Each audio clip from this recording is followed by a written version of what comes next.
भक्तों, हर हर महादेव, जय श्री राम, राधे राधे, जय हनुमान। भक्तजनों, कल हमने आपको बताया था कि माता सती जो सती हुई थी वो क्यों हुई थी। दरअसल आज फिर मैं दोहराना चाहता हूँ उसे कि जब उन्होंने राम जी ने माँ कह दिया था, और माँ कहने के नाते ही देखो ब्रह्मा विष्णु महेश एक ही हैं। राम जी का स्वरूप जो है विष्णु जी हैं। जब माँ कह दिया तो माँ जो है पत्नी के रूप में नहीं रह सकती थी, इसलिए आत्मदाह उन्होंने किया, मतलब दूसरा जो है जन्म लेना था, इसलिए वो सती हुई थी। इसलिए नहीं हुई थी कि मतलब उन्होंने, और जो कथा सुनने का, भागवत सुनने का ये है कि जब आप पूर्ण रूप से विश्वास कर लेते हो, कुतर्क खत्म हो जाते हैं। या तो सतयुग द्वापर और त्रेता को सत्य मान्य या मानो ही मत, तभी आप कथा सुनने के योग्य बनते हैं। भागवत में यही कहा गया है कि जब आपकी इच्छा कथा सुनने के लिए जागृत होने लग जाए कि आगे क्या हुआ और क्यों हुआ, बिना किंतु परंतु के, तभी आप कथा सुन सकते हो। तभी माँ भगवती आपके हृदय में भक्ति वास कर सकती है, नहीं तो कथा सुनने का कोई औचित्य नहीं है। तर्क संगत सुनना चाहिए, कुतर्क के साथ अपने दिल में शंका नहीं होनी चाहिए, यही भागवत कहती है। अब आइए, कल हमने आपको कहा था कि राम जी जो है आते हैं आपके घर में। अब आप हा मत कर देना, अरे हाँ ये तो हमें पता था। होता क्या है कि जब भी आपके घर में एक आदमी तो रोज़ आने वाला होता है, एक कभी कभी आ जाता है, तो आप चाय जब बनाते हो, छोटे से दृश्य से लेते हैं, चाय बनाते हो तो आप उसमें मीठा देखते हो या नहीं देखते हो? मीठा देखते हो ना, कि कम है ज़्यादा है। तो कहने का मतलब ये है कि जूठा समझ लो। जूठा क्या है? यही भी तो जूठा ही है।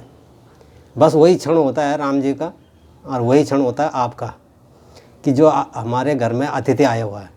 चलो इसको भी मत मानो, बहुत से लोग कुतर्क करने लग जाते हैं, अरे हम तो चाहे अब अंदाजे से बना देते हैं। चलो ठीक है, आपके घर में कोई कार्य होता है, शुभ कार्य होते हैं, आप खाने को चेक करते हो नहीं करते हो? जो अतिथि आते हैं, चाहे बारात में ले लो, का किसी भी कार्य में, आप खाना चेक करते हो? चेक करने का मतलब ये थोड़ी ना कि जूठा कर दिया आपने। भाई आपके मन का भाव ये है कि जो अतिथि हैं उनको अच्छा खाना दिया जाए, कोई चीज़ की कमी ना हो, बस यही है, वो भाव यही है, अतिथि वो देवो भवा। तो राम जी आते हैं, इन क्षणों को याद कर लीजिए। और आगे हम कल ब्रह्मा विष्णु महेश पे चर्चा करेंगे, क्या उनके विवाह हुए? अगर लक्ष्मी नारायण पति पत्नी हैं तो उनकी संतान क्यों नहीं हुई? ब्रह्मा और सरस्वती को मानते हैं, उनकी संतान क्यों नहीं? देखो, ये हमारे लोगों में बहुत मतलब दुष्प्रचार करने की वो होती है कि यहाँ ये हुआ, यहाँ ये हुआ, इसलिए गलत माना गया है। देखिए ना, ब्रह्मा विष्णु और महेश, ये तीनों जब शुद्ध आत्माएं हो जाती हैं तो इनको विवाह शादी से, इन बंधनों से बंधने की तो ज़रूरत नहीं है। आप जानते हो कि ब्रह्मा का काम होता है ज्ञान देना, विष्णु का काम होता है भोजन देना सबको, और शिव का काम है जन्म और मृत्यु और भक्ति देना। अब भक्ति बिना ज्ञान के हो नहीं सकती। भाई माता पार्वती जो है वो दुर्गा रूप भी है, वो रक्षा भी करती है। सरस्वती विद्या है, शिक्षा देती है। तो जब कार्यभार दिया जाएगा किसी को, जैसे अर्थव्यवस्था होती है, वह अर्थव्यवस्था कैसे संभाली जाएगी? जब पैसा मिलेगा। तो विष्णु भगवान को लक्ष्मी क्या है? लक्ष्मी एक धन के स्वरूप में दी गई है, क्योंकि पालन करेंगे तो धन तो देंगे ना, बिना धन के कहाँ से होगा काम? आपको धन मिलेगा तभी का आप कार्य कर पाएंगे। तो इसलिए विष्णु भगवान जी को धन दिया गया है। लक्ष्मी जिसको कहते हैं, वो कोई पत्नी वत्नी नहीं है, ये अफवाह है। ये मतलब ये हमारी मनगढ़ंत कहानियाँ हैं कि पत्नी है उनकी।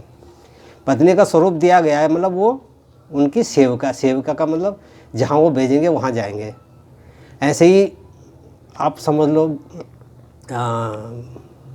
सरस्वती जी हैं। सरस्वती क्या है? विद्या है। अब आपने 4 ऋषि कुमारों का नाम सुना होगा, सनत कुमार। ये क्या है? ये दरअसल 4 वेद हैं, ये ज्ञान देते हैं। 4 वेद है ये भाई। 4 वेद क्या है? आपने सुना होगा था कि ये बूढ़े नहीं होते, बड़े नहीं होते। वेद जो है जितना है उतना ही रहेगा, वो बढ़ता नहीं है। उनका काम है ज्ञान देना।